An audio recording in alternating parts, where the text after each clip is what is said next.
Neat ಅಕ್ರಮ ವಿರುದ್ಧ cockroach ಪ್ರತಿಭಟನೆ. ಪ್ರಧಾನಿ ನರೇಂದ್ರ ಮೋದಿ ಕ್ಷಮೆಯಾಚಿಸುವಂತೆ ರಾಹುಲ್ ಗಾಂಧಿ ಪಟ್ಟು. ಸಿಜೆಪಿ ಪ್ರತಿಭಟನೆ ಘರ್ಷಣೆ ಬಳಿಕ ದೆಹಲಿಯಲ್ಲಿ ಬಿಗಿ ಭದ್ರತೆ.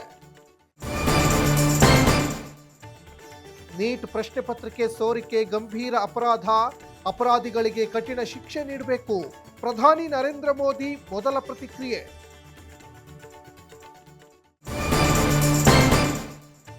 ಕ್ಲೈಮ್ಯಾಕ್ಸ್ ಹಂತಕ್ಕೆ ಕಾಂಗ್ರೆಸ್ ಸಂಪುಟ ವಿಸ್ತರಣೆ.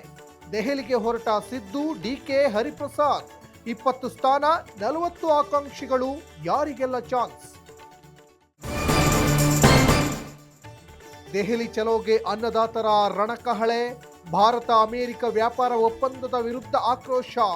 ರೈತರನ್ನ ತಡೆಯಲು ಗಡಿಯಲ್ಲಿ ಬಿಗಿ ಭದ್ರತೆ.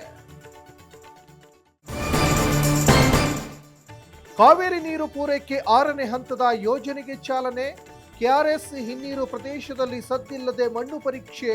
ಕೃಷಿಗೆ ಹಾನಿಯಾಗಲಿದೆ ಎಂದು ರೈತರು ಪ್ರೊಟೆಸ್ಟ್.